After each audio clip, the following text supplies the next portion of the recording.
Pedro Ascencio fue uno de los generales más aguerridos en la República Mexicana. Yo lo que oigo decir es que hacía pacto con Satán, que el Satán es el que le daba ciertos poderes, no sé si... Empezamos a preguntar a las personas, los campesinos dijeron, aquí se aparece un hombre vestido de charro, en negro. Les digo que aquí en la comunidad se decía de que él mataba con el gabán. A raíz de que tuvo el pacto con el diablo, como se comenta, él se hizo muy sanguinario. Ese era el pleito, que no quería dejar pasar nada. Y pues ahora sí lo dejamos pasar porque no tenemos la potencia que él tiene.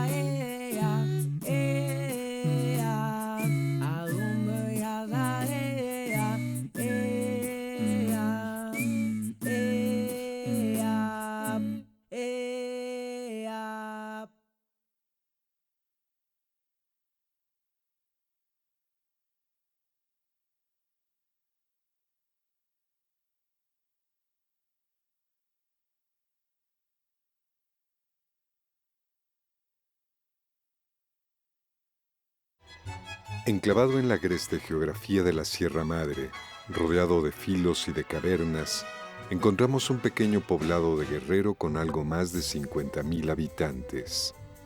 Teloloapan.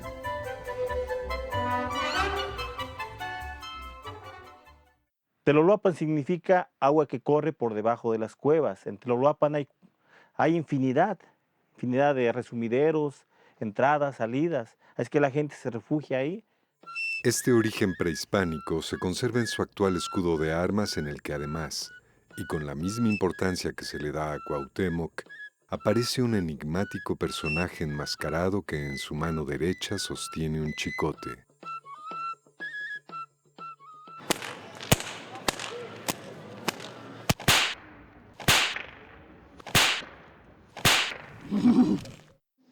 Pues es una tradición muy nuestra de aquí, de nuestro querido Teloloapan.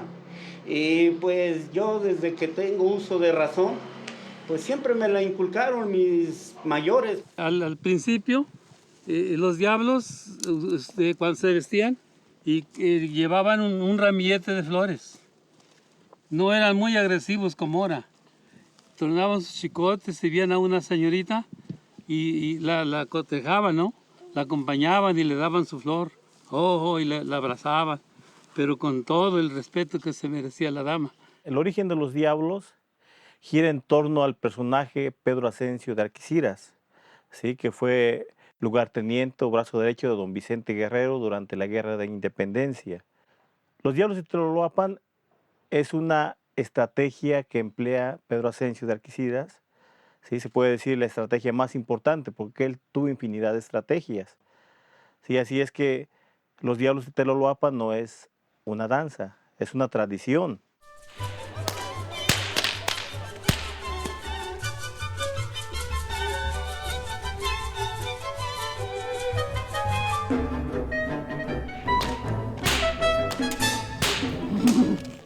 El tema de Pedro Ascencio es como una constante.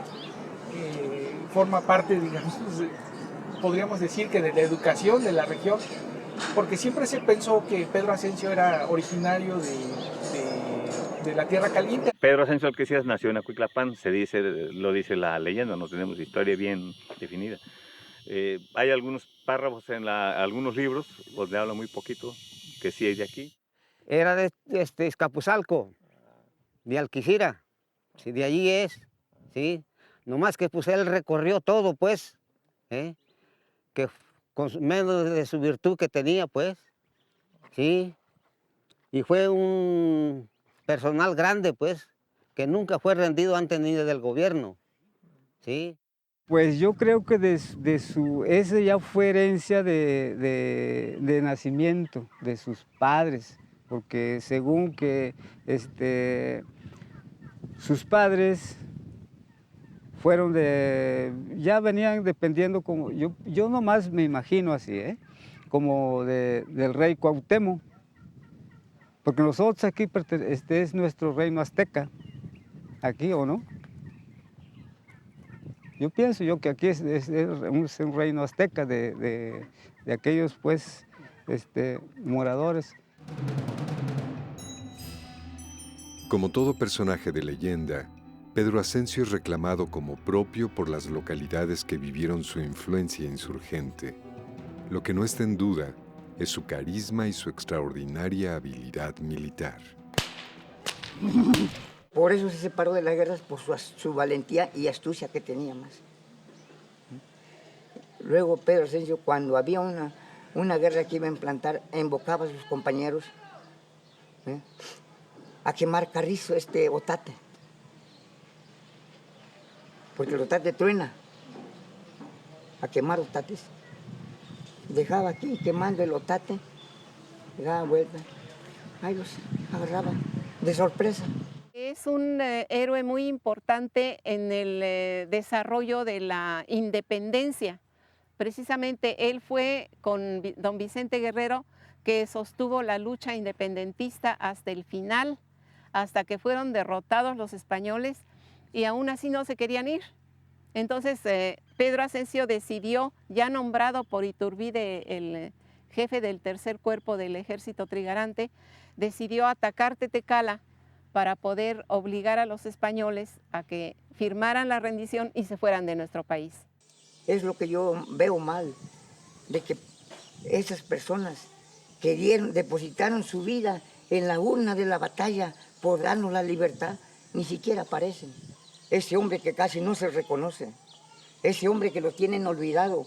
Ahí está el busto de Pedro Asensio, un hombre que sí tuvo la gentileza de pelear por nosotros.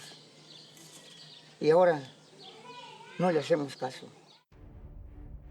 La molestia de don Mario parece bien fundada.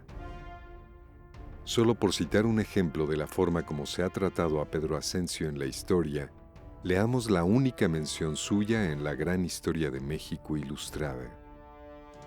Los únicos reductos insurgentes que se podían observar en el dilatado territorio de la Nueva España hacia 1820 se concentraron en la intrincada Sierra del Sur y estuvieron dirigidos por Vicente Guerrero y por algún otro jefe de mediana fama como Pedro Asensio. ¿Hablamos entonces de un personaje al que la imaginación popular elevó a rango de héroe? Bueno, yo creo que de por sí el estado de Guerrero está lleno de héroes nacionales. Recordemos que fue un punto de gran importancia, neurálgico en la Guerra de la Independencia. Diríamos que si no hubieran acontecido los sucesos que se dieron en el estado de Guerrero, tal vez hubiéramos tardado más en ser un México independiente. Era alto, delgado, de color oscuro, ojos negros y pelo lacio. Poseía un conjunto simpático y arrogante. Su fisonomía no era como la de la generalidad de los indios, melancólica y taciturna.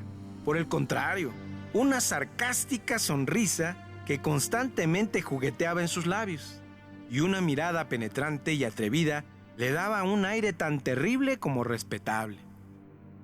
Así lo describe Carrión en 1880 y en las fiestas del Bicentenario se intentó rescatar la imagen del héroe.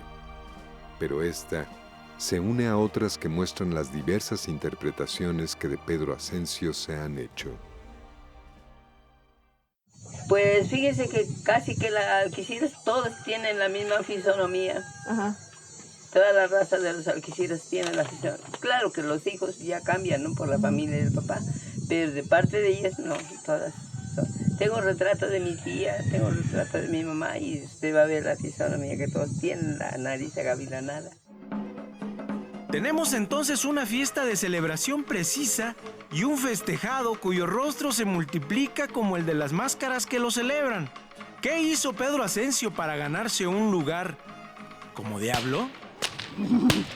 Nunca lo podían localizar, siempre salió triunfante. En primer lugar, en la batalla de Miguel Hidalgo, ganó. Y él se siguió, pues, y ganó porque, pues, por sus ideales, por sus magias que tenía, o quién sabe por qué. Por eso se recuerda a Pedro Ascencio, por su valor, por su valentía que tuvo, que se arrojó a la lucha sin temor. No le importó el cuero. Él lo que quería, salir triunfante. Y sí ganó. Cuando tuvo las guerrillas en Santa Rita, traían los españoles 8,000 soldados. Y él contaba con 800. ¿Cuál fue la sorpresa? De que Pedro Ascencio los enfrentó y los derrotó. Entonces huyeron los españoles comiéndose el polvo de nuestros caminos surianos y avergonzados, que ahora un indio los había derrotado. En el tomo 3 de México a través de los siglos, enciclopedia publicada hacia 1880 por Vicente Riva Palacio, encontramos una serie de referencias reveladoras de la dimensión y popularidad que logró Ascencio con sus hazañas. El virrey Apodaca acordó el nombramiento de Iturbide para la Comandancia General del Sur y rumbo de Acapulco, recomendándole verbalmente que procurase atraer a Guerrero y a Ascencio al indulto, evitando en cuanto fuese posible la efusión de sangre. Si bien queda claro el respeto que Apodaca sentía por estos dos guerrerenses, lo destacable ahora es que un azar editorial ubica esta referencia en una página de número innombrable. 666. Sí decían que Pedro Ascencio había hecho un pacto con el diablo, porque nunca en las batallas en donde él había participado, nunca le pasaba nada. Y la palabra exacta que se mencionaba ya era que estaba empautado, es decir, que tenía pacto, empactado. Pero bueno, la gente hace una corrupción de la C por una U, y dicen empautado, estaba empautado y entonces nunca le pasaba nada. Les digo que aquí en la comunidad se decía de que él mataba con el gabán. A raíz de que tuvo el pacto con el diablo, como se comenta, él se hizo muy sanguinario. No mataba por placer, sino que él era luchador por los ideales de la guerra, de la independencia. Sí, porque como acabo de decir, dice pues que él era muy astuto, él tenía ideas y poderes. ¿Por qué? Porque según pues platicaban aquí los mayores, que él tenía poderes porque lo que él pensaba, y sí pues lo hacía. Sí, pues tenía pues artes de magia o no sé qué tenía, pero era un hombre pues poderoso en lo terrenal. Dicen que volaba de un cerro a otro.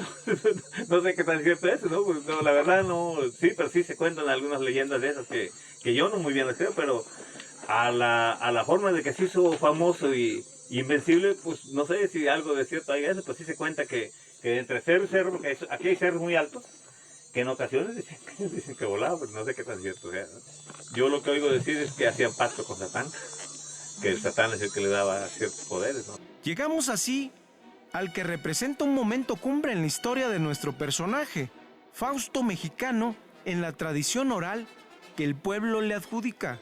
Dos versiones corren de boca en boca acerca del origen de su pacto. ¿Y de dónde viene esa virtud?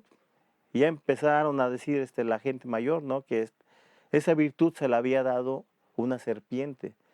Sí, platican que Pedro Ascencio, cuando era pequeño, se encontró una serpiente herida en un pozo que se encuentra en las Salinas, ahí en Alahuizclán, ¿sí? Que ahí estaba herida y que la serpiente le habló: Pedrito, sálvame. Pedrito le dice: no, dice, me vas a morder, ¿no? Y la serpiente seguía insistiendo. Una de tantas, pues Pedrito pues la toma, ¿no? La toma en sus brazos y la lleva, ¿sí? Hacia su cueva. Y ya entonces ahí le dice: mira, vas a aquel lugar, ahí está un anciano. Ese anciano te va a dar una varita, ¿sí? Y ya Pedro Ascencio pues va y sí, ahí estaba el anciano y ya le da la varita. Dice: tú con esta varita te vas a defender de tus enemigos. Así es que esa varita es la que se convirtió en chicote. Sí, así es que a partir de entonces Pedro Ascencio pues, empezó a hacerse un experto en el manejo del chicote. Así que ya cuando viene la guerra de independencia, pues, Pedro Ascencio ya manejaba eso a la perfección, ya asemejaba pues, un arma de fuego. Tenemos entonces que un chicote mágico es el que sometió a los ejércitos realistas. Pero hay otra versión que envuelve la leyenda de Pedro Ascencio. Quiere decir que habló con el demonio. Dice, ¿para dónde vas, amigo? Dice, voy para tal parte. Es de noche y es como a la 1 de la mañana, no vayas. Mejor vamos a regresarnos a Cuiclapán, dice que hay un baile. Sí hay, señor, pero si yo le cuento mi historia, no vuelvo otra vez allá. Soy la burla de todos los del pueblo. Y así es que no voy a ir otra vez para allá. Dice, vente, vamos, vas a ir conmigo y no te van a hacer lo mismo que te hicieron. No, señor, me burlaron muy feo. Mire, con este gabán le pusieron una bola aquí. Y entonces la agarraban uno cada quien y se montaba otro en mí. No, era una burla. Y ya no quiero, porque yo no quiero irme de malos, pues. Tengo nomás a mi mamá, dice, y no quiero. Me voy por allá donde no se sepa de mí. Y sí, lo cumplió el señor. Dice, no, tú súbete en el caballo aquí atrás a Nanca y vámonos para allá. Adelante de mí, quiero que te hagan la burla. No, señor, estoy seguro que esta usted lo van a agarrar. Súbete y vámonos. Lo arrienda el señor, pues, le habló a lo serio. Presta tu gabán. Con esta bola, al que te ofenda, le pones un golpe. Y ese golpe que le vas a dar, no, señor, este es de niños. Te estoy ordenando lo que vas a hacer. Le pones un golpe y te vas a dar cuenta quién soy yo. Y dice, bueno.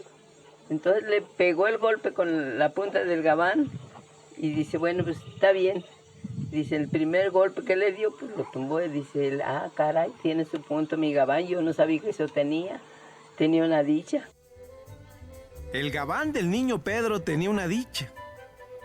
Delicada manera de describir un arma.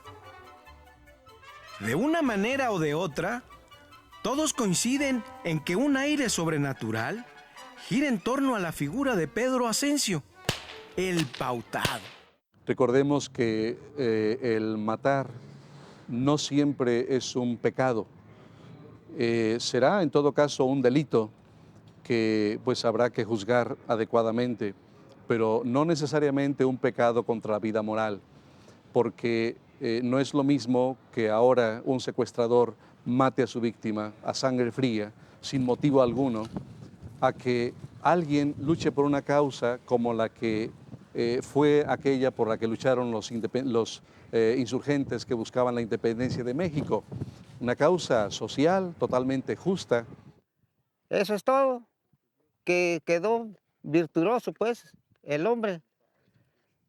Y por eso he estado en esa historia pues que nunca fue rendido antes ni del gobierno y nunca le dijo que diera la mano. ¿Por qué?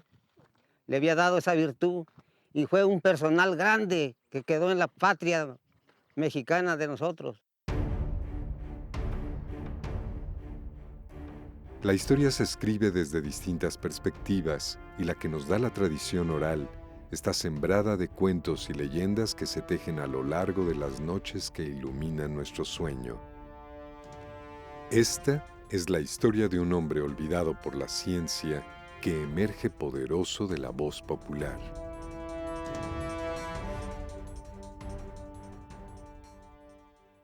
No sería difícil de creer. En realidad sabemos que hay personas que hacen pactos por dinero, por fama, por poder, por presencia social. Entonces no sería nada raro que él, en su afán de vencer en esa guerra que sentía tan propia, hubiera hecho algún acuerdo. No sería remoto. Voy a hablar por mí, ¿no? Donde vivo, ahí está la cueva que le decimos la cueva del diablo. Cuando mis papás llegaron allá a vivir esa parte que es comunidad, él decía de que a las 12 de la noche bajaba un tropel de ganado y alguien arreándolo. Pero salían a ver y no encontraban nada y escuchaban nada más el tropel.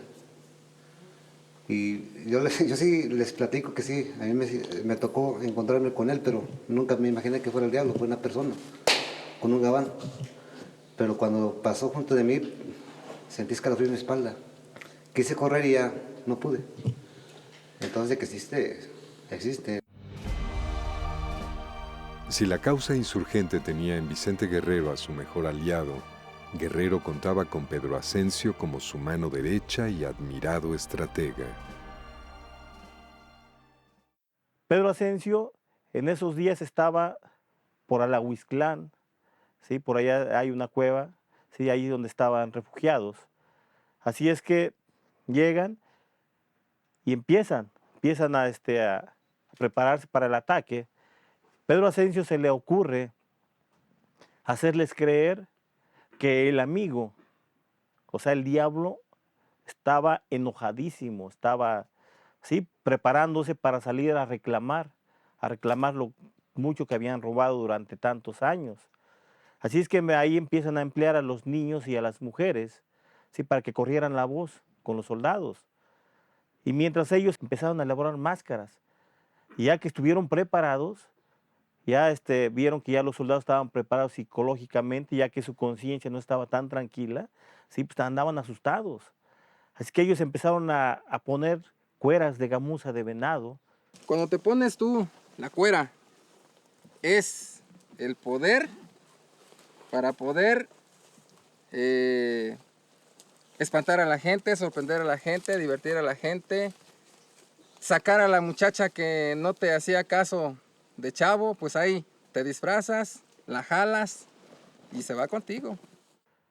Con un chicote y sus máscaras, y empezar a brotar de la tierra, produciendo un sonido de oh, oh, oh, y tronando el chicote como arma de fuego. Así es que imagínense, pobre ejército español, ¿no? Se espantaron, o sea, estaban atemorizados que pues no sabían ni qué cosa, ¿no? Pensaban que ya era el fin del mundo, o sea, porque pues, los diablos estaban brotando de la tierra por Teloloapan, ¿no? Así es que por eso es una de las estrategias más importantes. Salían, espantaban y se volvían a refugiar, ¿sí?, debajo de la tierra. Así es que cuando sabían que el ejército español iba pasando por otro lado, ahí volvían a brotar. Es por eso que decían que Pedro Asensio estaba empautado, que tenía virtud. Eso es lo que dice la gente mayor de Alahuizclán. Esta es la estrategia que le da fama a nuestro héroe y nombre a la fiesta de los diablos. Sin embargo, son diversas las maniobras militares que Pedro Asensio y su improvisado ejército practicaron en las cañadas de Guerrero. La estrategia que era el caballo, o sea, porque él usó mula, no caballo. La mula le puso las herraduras volteadas. Si Pedro Asensio iba para allá, lo iban siguiendo para allá y él venía para acá. Entonces los agarraba y los acababa. Era una estrategia muy buena esa. Se sabe, o sea, así como comenta la gente, de que fue una persona muy inteligente él. Vamos a hablar de la guerra de los jarros, o la pelea de los jarros, que así hizo en Teloloapan, en la parte de Iguala, donde con la inteligencia de él amarró unas mulas con varios jarros de cada lado, y los hicieron pasar por donde estaban los españoles. Y al escuchar el movimiento de los jarros, los españoles pensaron que eran los insurgentes, pues, que iban contra ellos, y los fueron persiguiendo, pero se dieron cuenta de que eran mulas cargadas con jarros nada más. Y cuando quisieron regresarse, ya los estaban matando a todos. Esa pelea la ganaron y fue por la inteligencia del general Pedro Asensio Algeciras. En apenas 4 años de diabluras guerrilleras, de 1817 a 1821, Pedro Asensio logró crear un aura de temor en torno a su figura. Tal es así que es posible leer un insólito comunicado al virrey de parte de Agustín de Iturbide, que no se caracterizaba por su humildad y en el que reconoce: no desisto del proyecto de darle un golpe de sorpresa, aunque tengo casi perdidas las esperanzas, porque vive con una precaución suma, muda con frecuencia de posición, muchas veces 2 o 3 ocasiones en la noche. en los años previos a la independencia, él se encargó por muchos años de robar el quinto real, que por cierto hacían, en mi casa hacían mucho el énfasis de que el quinto real era de toda la producción de minas de oro y plata que había en la Nueva España. La quinta parte se mandaba como impuesto al rey español, y que ese era el dinero que robaba, y eso les daba mucho gusto platicarlo en mi casa. Él fue pintero. Pintero. Él caminaba de por allá de Zacualpa, de por allá todo eso, a Toluca, Escatiopa, todo eso. Por eso él, cuando peleaba, se le hacían más fáciles las derrotas darle a los españoles, porque él conocía todo eso.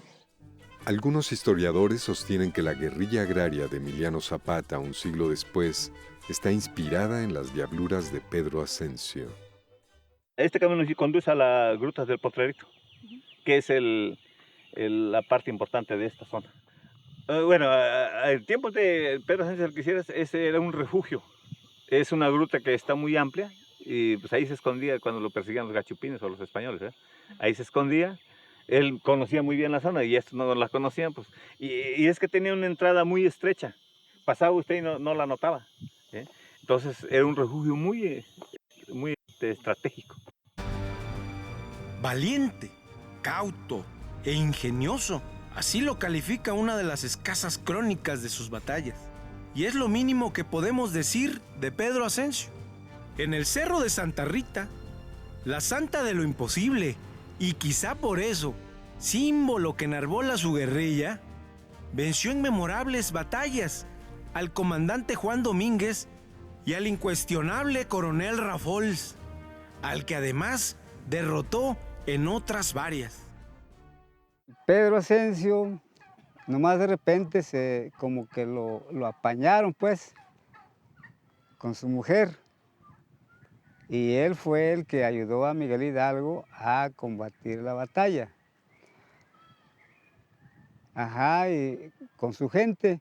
Al último, pues, se reunían.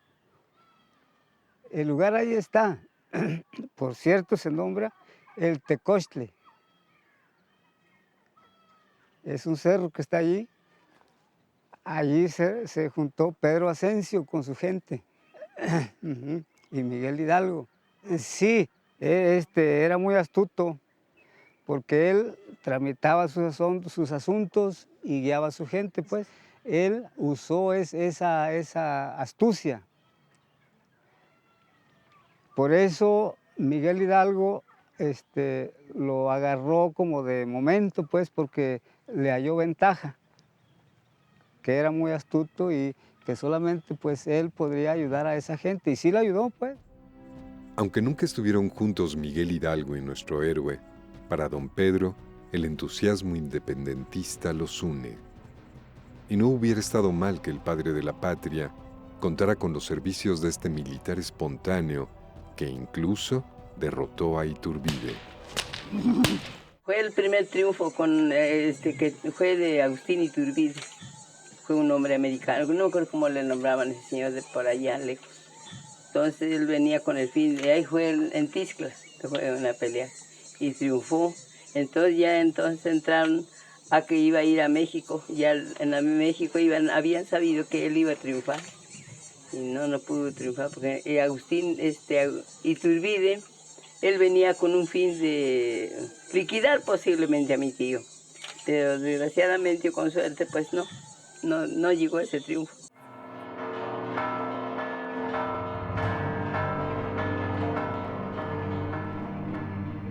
Son las 12 del día en el Templo de San Francisco en Iguala, Guerrero. Está por dar inicio una misa cuyo propósito implica directamente a Pedro Ascencio. Quiero invitarlos a que ofrezcamos muy particularmente los méritos de esta misa en favor del eterno descanso del insurgente don Pedro Ascencio de Alquiciras. Decían que que Pedro Ascencio había robado también una iglesia y que eso había condenado su alma, y que precisamente por ese motivo es que se aparecía constantemente en diferentes lugares, ya fuera en el pueblo o en los caminos, como un alma en pena, para que para que lo liberaran, haciendo una misa, poniéndole veladoras en las iglesias. Mire, yo acabo de mencionar eso, que debe una manda en Iguala, en la iglesia de Iguala, que ven una manda, que hasta que vaya una persona a pagar esa manda para que él pueda descansar. Y al conocer los festejos que se hacen en Almoloya y en otros pueblos, me contaron de la leyenda de que dice que el cuerpo no puede ser encontrado hasta que alguien pague la manda porque se robó una custodia de la iglesia de Iguala. Y hasta ser pagada podrá salir su alma del purgatorio y encontrar su cuerpo. Entonces, pues me di a la tarea de buscar al padre, le preguntamos y dijo que era muy fácil, que no llevara una custodia, que mejor comprara un cáliz, que le grabara su nombre y que cada vez que el padre durante un año levantara el cáliz, esa misa iba a ser a nombre de Pedro Ascencio y que así quedaba pagada la manda. Nos platican que no habían podido encontrar su cadáver y que si fuese posible resarcir un daño que según la leyenda el insurgente había hecho en este templo. No conocíamos realmente qué pasaba, qué había sucedido, no hay en archivos ningún registro al respecto. Pero bueno, pues dijimos, si ese daño realmente existió y ahora hay gente que quiere resarcir ese daño en nombre del insurgente, para el descanso del insurgente, y si eso ayuda para encontrar los restos mortales del insurgente, adelante. Olvidado por la historia, el pueblo recuerda a Pedro Ascencio en misas y apariciones. Empezamos a preguntar a las personas, los campesinos dijeron, aquí se aparece un hombre vestido de charro en negro, y luego que nos acercamos se desaparece. El campesino del terreno que está aquí al fondo nos dijo, yo estaba trabajando en mi terreno y oí cómo se caía el tecorral que está al fondo de este campo. Y que venían cayendo piedras del cerro, mucho ruido, entonces fui a ver, pero todo estaba igual, no había nada. Pensamos que allí era un buen lugar para buscar y como yo soy psíquica, pues también puse a ver y encontré varios datos que nos indicaban que era posible que ahí estuviera. Como que yo vi el personaje con la cabeza azul y verde y el cuerpo moreno, como somos los mexicanos, que levantó los brazos y dijo casi como que al fin ya se están acercando o algo así, ¿no? En el árbol que está marcando el lugar donde hemos estado escarbando. Han sido muchos los intentos de doña Genia por encontrar los restos del insurgente sin éxito. Otros que también lo han buscado con motivos menos nobles son los cazatesoros, ya que según las leyendas... Sí hay tesoros, sí hay de este Pedro Ascencio. Aquí hay mucho tesoro, aquí muñecos, diferentes figuras y dinero enterrado. Porque con la revolución, según platicaba mi mamá, dice que los señores cargaban sus cananas, sus talines, bueno, yo alcancé a ver todavía esos talines. Los cinidores hacían ñudos así, bolas de dinero, y se los llevaban sus talines y se iban a esconder su dinero. Y según como está escrito, que dice que vamos a volver. Y la gente dice, vamos a enterrarlo, al fin vamos a venir. Vamos a enterrar en tal parte. Pero que vamos, la gente estaba ignorante, pues. La fueron a enterrar y ya no regresaron jamás. El dinero se quedó. Hay muchos tesoros aquí en estos lugares. Que él saqueaba las haciendas. Le daba dinero a los pobres y cuando él agarraba un camino por el cerro, lo enterraba, por no andar cargando. Lo enterraba. El oro que se había robado Pedro Asensio, dicen que está escondido en una cueva que se llama la Cueva de la Argolla, que está en el cerro del Tequesquite. Es un cerro laberíntico en el cual solamente se puede ingresar si va un guía. Una persona cualquiera no puede entrar, se perdería y sería incluso puede ser hasta fatal porque no es una salida fácil. Entonces decían que ahí estaba el dinero. Esa era una constante que se platicaba en las historias del pueblo. Sí, hombre, pero nosotros nunca, mi hermano cuando vivía nunca se quiso arriesgar porque espanta. Si van a rascar donde él dijo, por aquí está aquí de Asisincla arriba, un cerro. Y ese cerro le dijo que estaba en una cosa como una caja así escondida, pero de dinero, de plata, de buen dinero. No, pero ya lo sacaban, pero así como lo sacaban se morían. Porque les espantaba a los difuntos que enterraba allí y decía, le dicen que preguntaba a él, ¿tú ya te cansaste? Ya, entonces ¿de qué eres aquí? Lo mataba y lo enterraba, y por eso espantaban. Eran espíritus ya difuntos que eso no se podía aportar eso. Y él como tenía el origen de decir que no lo tenían que sacar, sí, de quieto ese cerro tiene muchas cosas enterradas, pero nunca hacemos el propósito de buscar porque tenemos dinero. Ahora menos, murió mi hermano, menos lo voy a buscar yo, ¿no? Y a las leyendas tradicionales se suman las modernas. En 1940, más o menos, a finales de los 40, apareció un señor, un viejito, que anduvo caminando por todos los pueblos de la región de Tierra Caliente, anunciando que en un día determinado se iba a aparecer Pedro Asensio para repartir su tesoro. Y entonces la señal para avisar que Pedro Asensio se iba a presentar, a pesar de que ya tenía 100 y tantos años de muerto, era que iba a aparecer un toro negro saliendo del cerro del Tequesquite.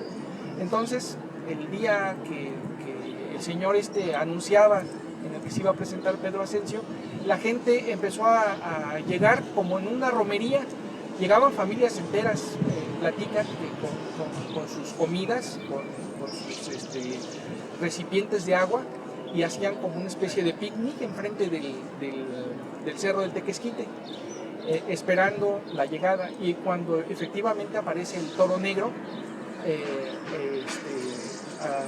un poco alterado, así con las orejas así, y bufando y corriendo, y entonces la gente las platican allá en el pueblo que se levantaba la gente, las mujeres se persignaban, los hombres gritaban y daban voces así de que, o sea, era un portento que ese muerto por fin se presentara para hacer el reparto de ese quinto real. Y entonces, pero asustados todo el mundo, cuando de repente atrás del toro aparece un caporal tratando de lazar el toro, que era el caporal de un rancho vecino del lugar. Y entonces ya la gente se desencantó. Es una historia conocida.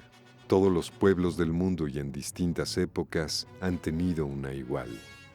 Robin Hood en la Inglaterra del siglo XII, Gustavo Machín en la Cuba del siglo XX, Rob Roy en la Escocia del siglo XVIII o Pie de Lana para los guatemaltecos en el XVII. Son hombres cuya vida la tradición oral transforma en leyenda.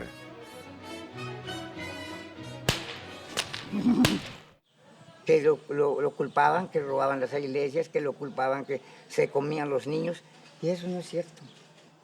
Yo he tenido entrevista con unos políticos y me han dicho que Pedro Asensio fue esto, yo no. Desen cuenta que Pedro Asensio fue el que vino a implantar la independencia.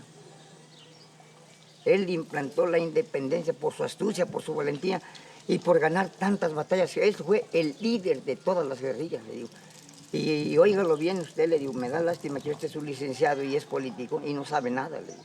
Un buen diablo, lo primero que debe de sentir es un cambio, ¿sí? Un cambio, pero enorme. O sea, el diablo, en aquellos inicios, llegaban a la cueva del diablo, donde estaban los diablos, llegaban con un costal Y en ese costal llevaban una muda de ropa, ¿sí? Pantalones, playera, botas, guantes. ¿Para qué? Para que llegando al cueva del diablo se quitaban la ropa que tenían y se ponían otra. ¿Sí? Ya estando ahí, se cambiaban de ropa y se ponían la máscara y era totalmente diferente. O sea, el diablo ya caminaba diferente, ya no conocía a nadie. Esa es la transformación, ¿sí? De cuando realmente el diablo siente eso, ponerse la máscara, deja de ser esa persona y forma a ser, pues, un diablo feroz. Una transformación radical, va. Esconde uno la persona que tiene uno, la personalidad que tenemos fuera y dentro de uno, a través de la máscara, va. Y pues más que nada se califica la cuestión del gorgoreo del diablo. El diablo debe de ser alegre, animoso, ahora sí espontáneo, lo que era en aquellos tiempos. Más que nada el vestimento. Muchas de las veces los jueces deben de calificar pues que no haya detalle, que no se les vea la ropa, que se les vea muy bien el implemento, sus cueritas, las cueras, las que se ponen debe de ir muy bien confeccionada, muy bien arreglada, su cinturón, sus botas, sus guantes, la máscara debe de ir pues bien confeccionada. Y el gorgoreo, que nunca se debe de olvidar el gorgoreo del diablo. Y más que nada tener esa habilidad para saber tronar el chicote. Un detalle muy específico es de que el chicote se debe de tronar en el aire. Si el chicote era una magia otorgada por una culebra y el gabán tenía una dicha obsequiada por el diablo, entonces Pedro Ascencio solo tenía un arma propiamente humana. Toda esa historia la sé por mi mamá.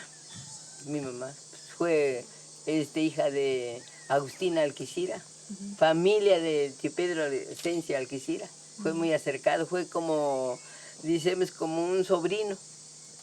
Y ahí y nos entregó un machete, le entregó a mi mamá, pues que yo ni pintaba yo de nacer.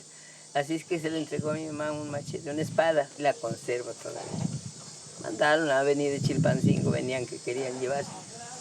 Y dijo mi mamá que no, que ella quería que la tuviera ella su espada, porque donde ponía la mano me dio Pedro, que pusiera en su mano sus hijos. Caminaba siempre la espada bajo de papeles y trapitos, le hacía una cuevita, porque así quedara como en un túnel, como decir esto. Así, aquí le enterraba la espada, cosa que está fea porque yo le digo machete, pero los señores que nos han venido, no, dicen, se nombra reliquia. Yo que le voy a decir de reliquia, pues le digo machete. Le gustaba mucho al general Vicente Guerrero luchar como esgrima con los machetes, y del cual se sentían muy orgullosos allí en Villa Madero. Se sentían muy orgullosos de que siempre salía ganador Pedro Ascencio, porque era muy hábil con el machete, ¿no? Y siempre era el general Vicente Guerrero el que le decía, ya estuvo bien. A pesar del gabán mágico y del heredado machete, durante la fiesta de los diablos de Teloloapan, la única arma que se esgrime es el chicote. Pues en sí, no, pues ya no se tiene nada de esa situación de querer ser revolucionarios, porque pues yo entiendo que en aquellos tiempos lo hacían por necesidad, inclusive nacieron por necesidad de tratar de sacar el enemigo de aquí de Teloloapan, nos cuenta la historia. Posteriormente, pues esto ya se hizo una mojiganga. El 14 de junio apareció la noticia de su muerte y su valiosa cabeza, por la que el virrey ofrecía 500 pesos, fue exhibida en Cuernavaca. Ningún militar del ejército trigarante, del que ya formaba parte, reclamó honores para el caído. Lo mataron en Tetecala, consumada la independencia. Él no sabía porque como no había celulares, ya el abrazo a Catempa se había hecho y él seguía luchando, pero en una de esas murió y ahí se acabó su vida. Sí, podría matar gente, porque él no quería que cambiaran su tesoro por ahí. Es un hombre indígena de lugares que fueron inclusive estigmatizados por los españoles. El nombre de su pueblo es una mala palabra, pero es que estos pueblos eran de una raza muy especial que fue la que dio el producto más importante de toda esta raza fue Cuauhtémoc, el último tlatoani de Mexica. Su madre era de Ixcateopan. Él siguió la dinámica de Cuauhtémoc porque no se rendía, porque no les temía, porque quería a toda costa lograr la independencia de nuestro país. Si Pedro Asensio regresara a México, iba a volver a hacer lo mismo de antes, porque ahorita estamos viviendo casi ese mismo tiempo. Me gustaría cuando menos les decía, miren, ya que vienen, hombre, hacemos de aquí, pues háganle, aunque sean unos columpios allí para los niños, que sepan que ahí fue la cuna de Pedro Asensio. Pero nadie han querido hacer esas cosas. Quisiéramos que los niños supieran dónde nació Pedro Asensio. No que vivimos a la misma ignorancia, los días allá, pues entonces allá nació. Su casa está aquí, no allá. O al menos si se pudiera hacer un retrato de él en su caballo, pues qué mejor. Pero no, manita, nadie.